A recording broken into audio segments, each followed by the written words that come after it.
देहि मे परमं सुखम, रूपम देहि जयम देहि यशो देहि दिशो देहि। आज दुनेठा के इस प्रांगण में शिवम मित्र मंडल की ओर से जो मां जगदम्बा की प्रारूप झांकी को यहाँ पर विस्तृत किया गया है। दिनों दिन मां जगदम्बा की प्रादुर्भाव को हम अनेक प्रकार से दर्शित कर रहे हैं, इसलिए आप सभी को नवरात्रि महापर्व की बहुत बहुत शुभकामनाएं। आगे जिन जिन प्रारूपों के अंतर्गत हमने आज जिस प्रकार से शस्त्र पूजन किया है और शास्त्र पूजन किया है, उसी शास्त्र पूजन के अंतर्गत हमें हमारी संस्कृति को उत्तरोत्तर वृद्धि को कैसे प्राप्त करवाया जा सकता है, उस पर हमें विचार करना चाहिए।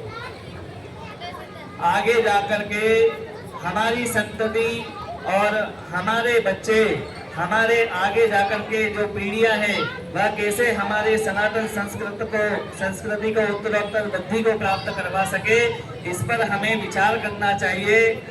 जिन स्कूलों में, कॉलेजों में, जिन कोचिंग सेंटरों में हम हमारे बच्चे को भेज रहे हैं, वह हमारे धर्म शास्त्र का ज्ञान वह नहीं दे सकते।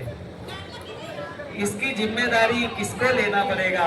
इसकी जिम्मेदारी हमें स्वयं लेकर के और हमारे बच्चे को हमारे शास्त्र के बारे में, हमारी संस्कृति के बारे में और हमारे कर्म उत्थान के बारे में हमें बताना पड़ेगा। अभी जगदम्बा के नवरात्र दिन चल रहे हैं। कुछ दिन पूर्व ही अभी श्राद्ध पक्ष गया है। अनेक लोगों से हमारी भेंट होती है, जिसमें अपने पूर्वजों को जल दिया जाना चाहिए। जिन्हें अपने दादाओं के नाम पता नहीं है, वो कैसे अपने पूर्वजों को जल देंगे? जिनको हमारा गोत्र पता नहीं है, वह कैसे हमारे 7 पीढ़ियों को जल प्रदान करेंगे? आगे जाकर के जिन चीजों में हम संलग्न होकर के और नृत्य गीत आदि करते हैं, माँ जगदम्बा की आराधना करते हैं, यह सब आगे जाकर के विलुप्त होने वाली है। इन चीजों को प्रारूप स्वरूप में लेकर के और हमें हमारे बच्चों को घर में बिठा करके शुद्धकरण से हमें बताना पड़ेगा कि हमारे सनातन संस्कृति में, हमारे खानदान में पीढ़ी दर पीढ़ियां जिन चीजों का अविस्मरण होता जा रहा है, उन अविस्मरण को विस्मृत न होने दें और आगे जाकर के इन सभी प्रारूपों को प्रारंभ रखें। अभी जिन शास्त्रों का हमने पूजन किया है, उन शास्त्रों से हमें क्या सीख मिलती है? हमें पढ़ना भी चाहिए, पढ़ाना भी चाहिए, लेकिन हम ना तो खुद पढ़ पाते हैं, ना बच्चों को पढ़ा पाते हैं। राजेंद्र दास जी महाराज जी ने एक बहुत छोटी सी बात कही थी। मैं ज़्यादा लंबा तो आप लोगों के सामने बोलूँगा नहीं, क्योंकि बाकी सब लोग भी यहाँ पर विद्यमान हैं। शास्त्र के बारे में, शस्त्र के बारे में आपको जानकारी प्राप्त होगी, लेकिन छोटे से प्रारूप के बारे में मैं आपको समझा देता हूँ कि उन्होंने कहा था कि जिन संततियों को आगे जाकर के अपने माता पिता का संस्कार प्रणाम करना या उन लोगों का सम्मान करना नहीं आता है, वह आगे जाकर के हमारी सारी संस्कृतियों को विभिन्न कर देगा। यदि हम हमारे बड़े बुजुर्गों का आदर करना यदि भूल गए हैं, तो हमारी संतति भी उसको प्राप्त करेगी, उसको देखेगी, जैसा वह देखेगी वैसा वह करेगी।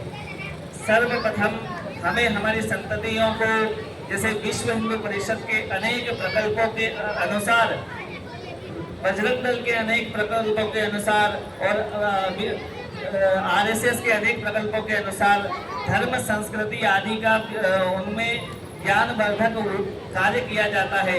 उन सभी में हम यदि हमारे बच्चों को भेजें तो उनका ज्ञान का विकास भी होगा।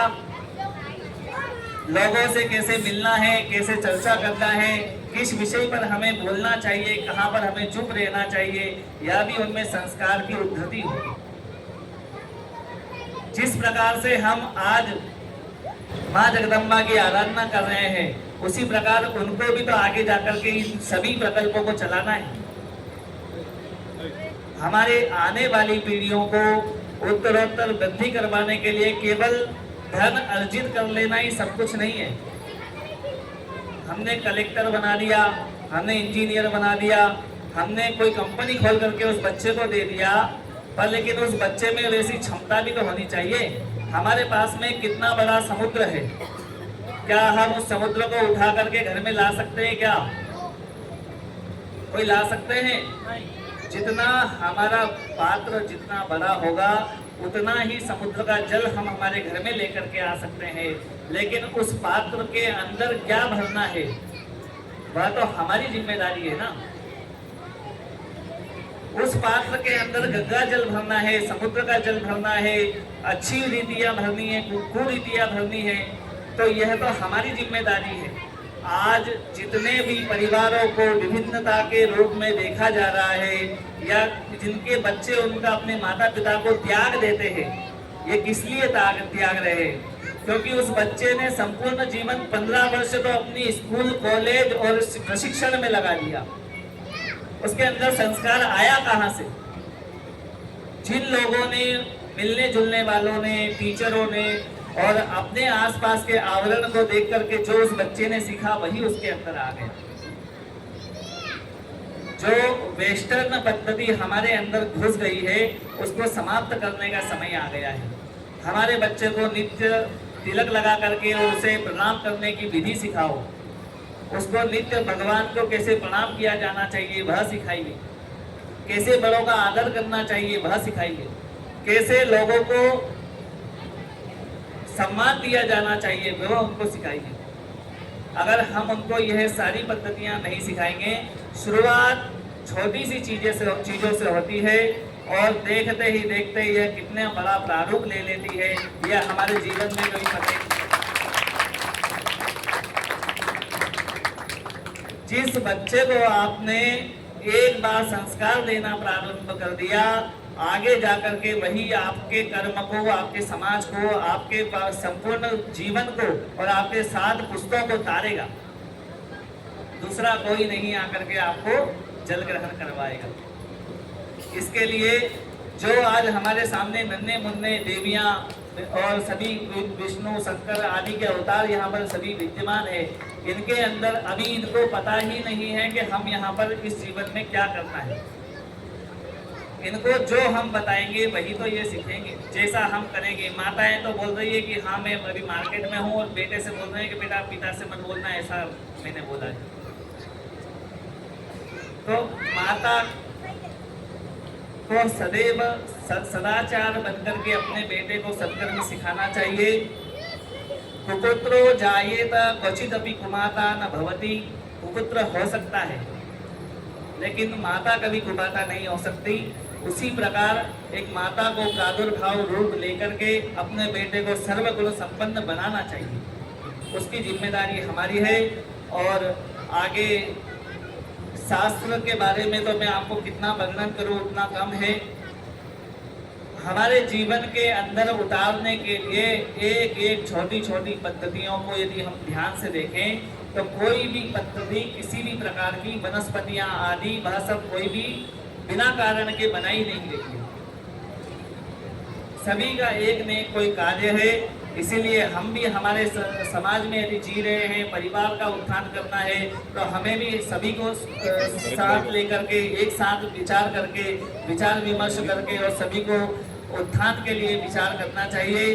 और ऐसे ही मंगल कार्य हमें करते रहना चाहिए, जिससे कि हमारी संस्कृति को उत्तरोत्तर वृद्धि को प्राप्त हो। और इसमें कोई भी अनेक प्रकार के व्यवधानों को दूर रखना चाहिए, जिससे कि हमारे बच्चों को उसके कुदृष्टि उसके ऊपर न पड़े। और ऐसे ही आयोजन शिवम मित्र मंडल करते रहे। अनेक वर्ष से तो मैं देख रहा हूँ, लगभग मेरा स्वयं का चौथा या 5वां वर्ष तो आते आते हो गया। 4 या 5 बार तो मैं आया हूँ, पर लगभग 15 वर्ष से तो मैं देख रहा हूँ। और आप सभी को बहुत बहुत धन्यवाद कि आपने ऐसे मंगल अनुष्ठानों को करके और इन सब बच्चों के अंदर जो संस्कृतियाँ हमारे धर्म के बारे में, ज्ञान के बारे में, इन सब के बारे में इनमें विद्यमान होगी। इसी के साथ में हर हर महादेव। बहुत बहुत धन्यवाद।